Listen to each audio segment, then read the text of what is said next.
भूकंप में भी नहीं हिले प्राचीन मंदिर। जी हाँ, बहुत गहरी बात है ये कि भूकंप से सब कुछ तहस नहस हो जाता है, लेकिन मंदिर टस से मस नहीं हुआ।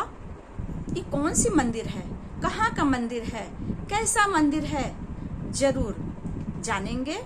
हमारे पास एक बुक आई है और इस बुक के माध्यम से आप सभी के साथ हम साझा करेंगे।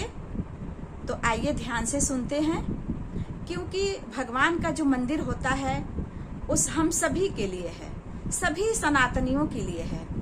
800 साल पुराना मंदिर, इतने साल पुराने मंदिर में कुछ भी नहीं हुआ। एक दो मंदिर की बातें नहीं है, कम से कम 5 ऐसे मंदिर जो हैं जो भूकंप आने से बिल्कुल तहस नहस, कोई नुकसान नहीं हुआ। जरूर इसमें आप सभी की, हम सभी की भावना जुड़ी हुई है, श्रद्धा की भावना। 800 वर्ष पूर्व 13वीं सदी के आसपास तेलुगु भूमि पर ककातियों का राज था। उन्होंने ऐसे कई भवन बनाए जो अति विनाशकारी भूकंप के झटकों को सहकर भी ज्यों के त्यों खड़े हैं। इनमें से एक है 1000 स्तंभों पर खड़ा रामप्पा मंदिर। इस मंदिर को सैंड बॉक्स तकनीक द्वारा निर्मित किया गया।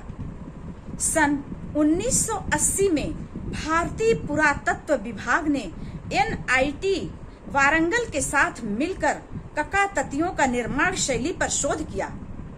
उन्होंने पाया कि ककाततियों ने यानी रेत का भरपूर उपयोग मंदिर की नींव बनाने में किया।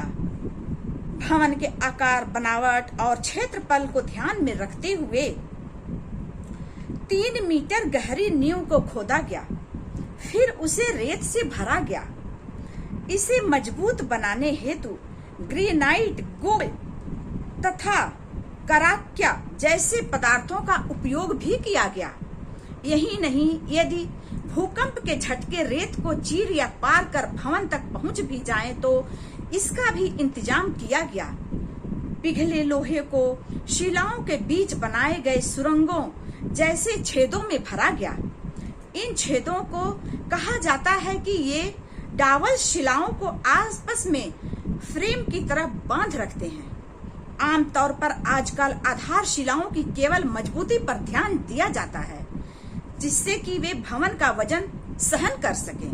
लेकिन ककाततियों की दूरदर्शिता, वैज्ञानिक अभिरुचि व जागरूकता देखिए, प्रशंसनीय।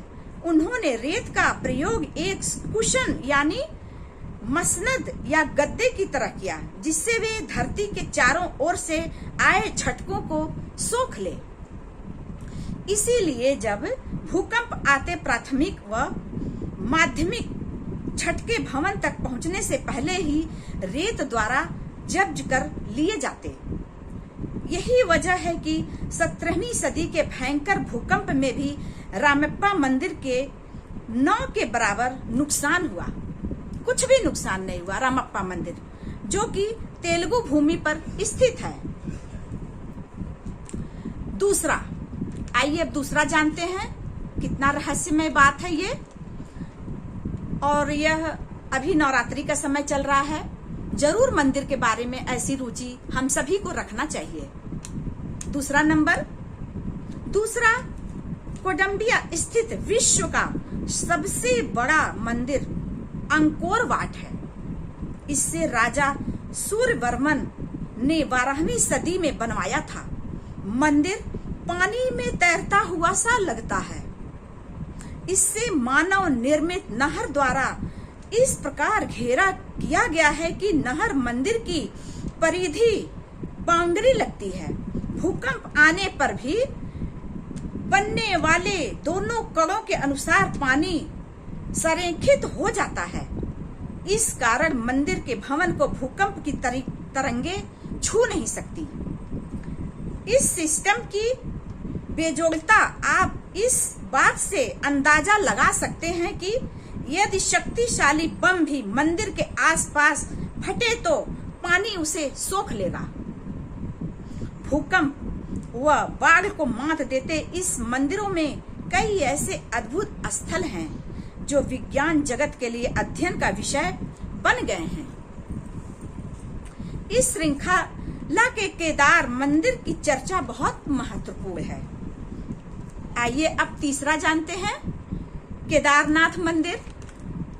सन 2013 में आई विनाशकारी, सच में आप सभी को पता होगा कि सन 2013 में कितनी भयंकर बाढ़ आई थी, सब कुछ तबाह हो गया था।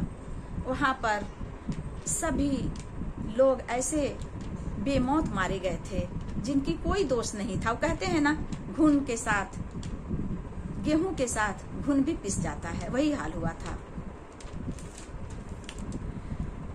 नंबर 3, केदारनाथ मंदिर। सन 1913 में आई विनाशकारी बाढ़ में इस मंदिर ने अपनी अडोल क्षमता को सिद्ध किया। उत्तराखंड की चोराबरी झील की बाढ़ में केदारनाथ मंदिर अपने स्थान पर डटा रहा। यह मंदिर चोराबरी ग्लेशियर के पास स्थित है। अध्ययन में पाया गया कि यह मंदिर बड़े बड़े चौड़े और भीमकाय ग्रेनाइट पत्थरों व उच्च गुणवत्ता वाले मोटा मार्फिक शिलाखंडों, खंभों और ईंटों से निर्मित है। इस्तेमाल में लाई गई मेटामार्फिक शिलाएं वे हैं जो तपिश व दाब के कारण रूपांतरित हो गई थी। इसका आधार भूतल में काफी गहरा है। दिखने में ये झालरदार हैं। इनमें खनिज पदार्थों के दाने, विशेषतः क्वार्ट्ज पाया गया है।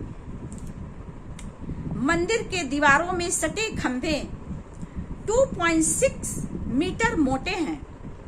इसकी छत बहुखंडनीय है। वह सजावटी पत्थरों का सुमेल है। यह बड़ी वजह है मंदिर के बचाव की। इसके इर्द गिर्द एक चबूतरा भी है जो मंदिर को ऊंचा रखता है। इस कारण पानी के तेज बहाव का मंदिर पर असर नहीं होता। इसी सूची में अगला नाम नेपाल में स्थित पशुपति मंदिर का आता है। जी हाँ, अब इसके बाद चौथा नंबर है पशुपतिनाथ मंदिर के बारे में जानते हैं। यह मंदिर सन 1915 में आए विनाशकारी भूकंप में बिना किसी नुकसान के खड़ा रहा। पशुपतिनाथ मंदिर का सुरक्षित रहना वैज्ञानिकों के लिए सीख बन गया। अध्ययन में पाया गया कि यह मंदिर भवनों की तरह ऊंची नहीं है। यह ठोस पदार्थ द्वारा बनाया गया है। छत की ईंटें, गारे व चूने से नहीं बल्कि मजबूत धातु की चादरों से आसपास से जुड़ी हुई है। साथ ही इसका तल चौड़ा पाया गया है। कुछ ऐसे परम अद्भुत मंदिर भी हैं जो खगोलीय घटनाओं के सूचक हैं। अब आइए 5वें मंदिर के रहस्य के बारे में हम जानते हैं। इस अति प्राचीन मंदिर का वर्णन ब्रह्म पुराण, मत्स्य पुराण आदि कई पुराणों में मिलता है। यह मंदिर इतनी गहरी सोच से बना है जो आजकल की सोच से अत्यंत परे है। पहले बात करते हैं कि जो विश्व की एक खगोलिक घटना है, यह ऐसा समय बिंदु होता है जिसमें दिवस और रात्रि लगभग बराबर होते हैं। यह लैटिन शब्दावली एक्वस दिवस और रात्रि से लिया गया है। यह इस तरीके से समझ सकते हैं कि पृथ्वी की कक्षा में लगने वाला वह समय है जिसमें सूर्य सीधे धरती की भूमध्य रेखा के ऊपर से होकर निकलता है। साल में यह 2 बार आता है, 20 मार्च और 23 दिसंबर को। मार्च वाले को महा बसंत विषु और सितंबर वाले को शरद विषु कहते हैं। विषु में दिन और रात बराबर होते हैं। वाह, क्या जबरदस्त और अभूतपूर्व वैज्ञानिक रचनात्मक है। मंदिर का गोपुरम इन झरोखों से अलग अलग प्रहर में सूर्य देव के दर्शन करता है। इस मंदिर में एक साथ ही ऋतु विज्ञान, खगोल विज्ञान, भूगोल विज्ञान व भवन निर्माण का ज्ञान प्राप्त हो जाता है ना।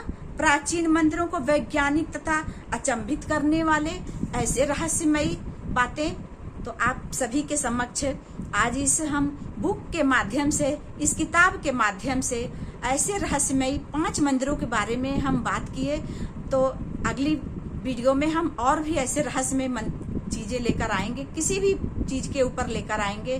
तो इसके लिए हमें आज्ञा दीजिए और हमारे चैनल को ज्यादा से ज्यादा सब्सक्राइब करिए और लाइक करिए, क्योंकि एक एक वीडियो हमें बनाने में बहुत समय लगता है।